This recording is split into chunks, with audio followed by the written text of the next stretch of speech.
त्रेता युग में मिली द्रौपदी की आत्मा, श्री राम से एक अत्याचारी राजा, एक दिव्य वृक्ष और एक रहस्यमयी पक्षी की कथा। कल्पना कीजिए, त्रेता युग का वह समय जब भगवान श्री राम लंका विजय के बाद अयोध्या लौट चुके थे। राम राज्य स्थापित हो चुका था। लेकिन एक दिन श्री राम को एक स्वप्न आता है। उस स्वप्न में एक स्त्री जो विलक्षण, तेज और करुणा से भरी है, उनसे कुछ कहना चाहती है, लेकिन उसका स्वर मौन है। उसकी आंखों में पीड़ा है, उसके हृदय में प्रश्न और उसकी आत्मा में एक अधूरी यात्रा का संकेत। श्री राम ने ऋषियों से इस स्वप्न का अर्थ पूछा। उन्होंने बताया, प्रभु, वह कोई साधारण स्त्री नहीं, वह है काल की यात्री। आत्मा वह है द्रौपदी जो द्वापर युग में जन्म लेगी, किंतु आज उसकी आत्मा आपके समय में किसी कारणवश आई है। दक्षिण भारत के एक सुदूर राज्य में एक क्रूर राजा राज करता था, राजा विमोचन। वह ज्ञान और धर्म से घृणा करता था। एक दिन उसे पता चला कि उसके राज्य में एक दिव्य कल्प वृक्ष उगा है, जो केवल सत्य, त्याग और प्रेम से फलीभूत होता है।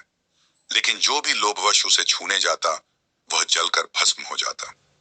राजा ने उस वृक्ष को कटवाने का आदेश दिया, पर कुल्हाड़ियां टूट गईं, सैनिक अंधे हो गए और आकाश से वज्रपात हुआ। तभी आकाशवाणी हुई, यह वृक्ष किसी स्त्री की अनादि आत्मा का प्रतीक है, जिसे समय ने सताया, अग्नि ने तपाया और समाज ने बार बार प्रश्न किया। उसी वन में एक रहस्यमयी पक्षी दिखाई देने लगा। उसकी चोंच अग्निवर्ण थी, उसके पंखों पर श्लोक उकेरे थे और उसकी बोली में वेदों की गूंज थी। यह पक्षी हर रात राजा के महल के ऊपर मंडराता और एक ही श्लोक गाता, नारी निंदा जो करे, धर्म नहीं वो जान, आग में जलती रहे पर न मिले सम्मान। राजा विमोचन क्रुद्ध हुआ और उस पक्षी को मारने चला, लेकिन जब तीर चलाया तो वह तीर स्वयं राजा को ही लग गया और बोला, राजन, तुमने एक नहीं, अनगिनत युगों की स्त्रियों का अपमान किया है। यह तीर नहीं, उनके शाप हैं। इधर श्री राम ने स्वप्न की बात गंभीरता से ली और अकेले वन की ओर निकल पड़े। घने जंगलों के बीच उन्हें वही कल्प वृक्ष मिला और उसी के नीचे वह पक्षी बैठा था। श्री राम शांत भाव से बैठे और बोले, यदि यह वृक्ष किसी पीड़ित आत्मा का प्रतीक है, तो मैं उसे सुनना चाहता हूं। तभी वृक्ष से प्रकाश फूटा और एक दिव्य स्त्री प्रकट हुई।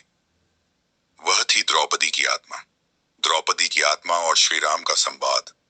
द्रौपदी की आत्मा बोली, प्रभु राम, आप धर्म के मर्यादा पुरुषोत्तम हैं, पर क्या धर्म वह नहीं जो पीड़ित की रक्षा करे?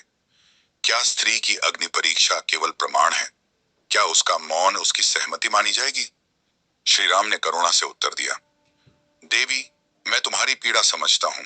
त्रेता में सीता ने अग्नि परीक्षा दी, द्वापर में तुम्हें अपमान सहना पड़ा, पर क्या हम यह चक्र कभी तोड़ नहीं सकते?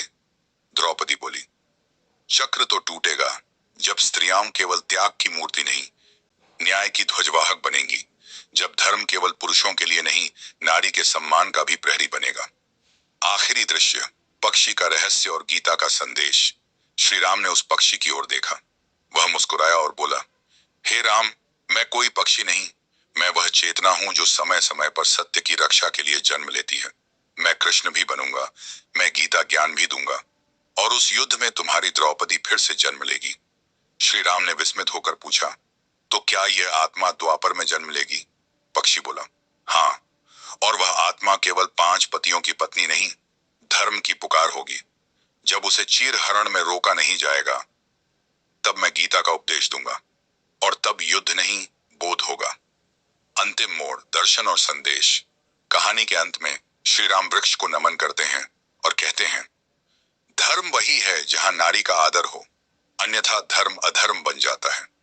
पक्षी उड़ जाता है और आकाश में गीता का यह श्लोक गूंजता है, यदा यदा हि धर्मस्य ग्लानिर्भवति भारत, अभ्युत्थानम अधर्मस्य तदात्मानं सृजाम्यहम्।